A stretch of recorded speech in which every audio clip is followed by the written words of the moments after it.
Hello everyone, welcome to the Red Men TV. Liverpool are 13 points now ahead of Leicester after the 4-0 win at the King Power Stadium.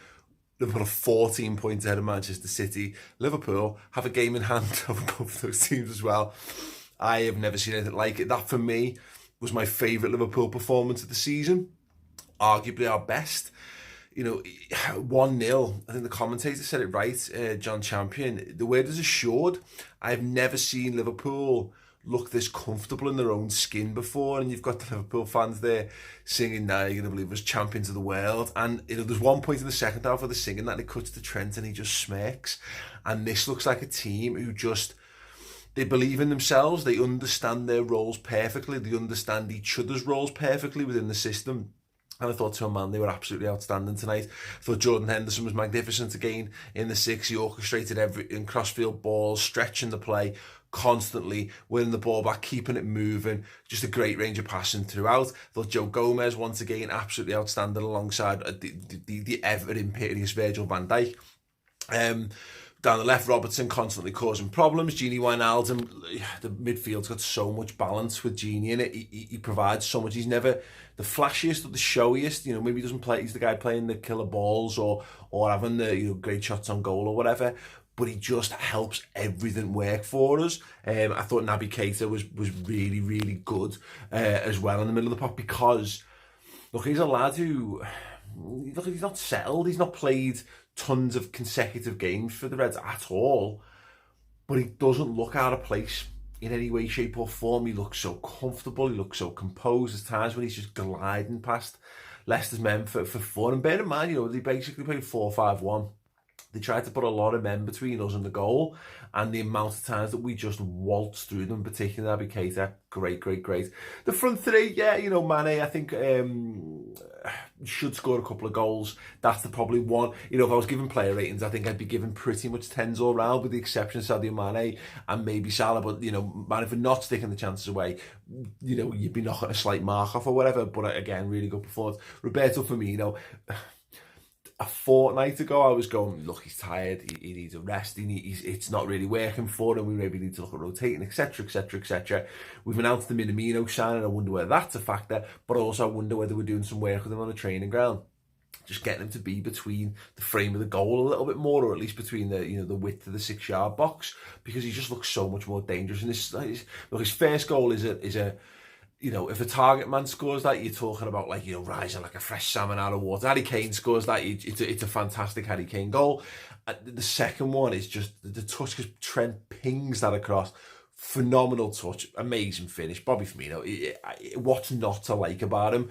The only criticism was that he wasn't scoring enough goals, and what's that, 3 and 3? Oh, sorry, 4 and 3 now for him. He's just, I love him to bits. And I want to talk most in depth about Trent Alexander-Arnold, because was he 21? Oh my God. He's not even going to hit his peak for another 4 years, if that. He's incredible. There's a good chance that in the next couple of years, he's our best player. And there's a good chance that he's the best player in the world, because, the only thing I think will come, and we saw it tonight, I've been saying this for ages, Trent's going to start scoring goals at some point. And then there's going to be no doubt that he's the best right-back in world football. I think on Transfermarkt, he's actually rated as the most valuable right-back in world football at the moment. No doubt in my mind about that. But in terms of his output, in terms of his class, his skill, his commitment, people can still talk about his defensive prowess. His defensive covering was outstanding as well. There's one moment, there's one little sticky moment toward the back end of the game when it's won. But other than that, just mercurially talented. One of the cleanest, purest strikers of football we've had in a long time. Shades of Steven Gerrard in the way that he's just so good. He's so good, and he's basically a young lad. He's basically a young whippersnapper. He's got so much football in his legs yet. So many. He could be right up there with the record appearance holders for Liverpool. He could be right up there with the most decorated of silverware Liverpool players of all time by the time he finishes his career. He is absolutely world class without a shadow of a doubt. And the thing is, for the rest of the world, he's only going to get better. And on top of that, he's a scouser. He's the scouser in our team. I couldn't love him more if I tried. He's brilliant. He's a brilliant footballer. It was a magnificent performance. You know what? 2.5 assists and scores the goal. The goal was inevitable. And again, I can see a world in the next couple of seasons. Trent Alexander-Arnold could legitimately be a fullback who gets 18 to 20 assists a season and 10 goals from right back, and there's people who want him to play centre mid. Yeah, that'll come, but maybe never, ever if he's that good in that position. Who's asked what position he plays when he's got that kind of output? Listen, sorry, we're not doing more content. I'm ill, really ill at the moment. I've just had to jettison my Boxing Day plans. We're going to be back on the Redmen TV. We're going back in on the 28th. There's going to be a final word for this show. There's going to be build up to the Wolves game, and then obviously we'll be at the Wolves game as well, and the whole of the raft of content. But if you haven't watched the Madrid Fan Park documentary, it is phenomenal. If you need something to round off your Christmas period, go and watch the Madrid Fan Park doc. We've got a quiz of the decade coming up in the next couple of days, and we've got team of the decade stuff coming up as well between now and New Year. So make sure you subscribe to the YouTube channel. Hope you've had a fantastic Christmas.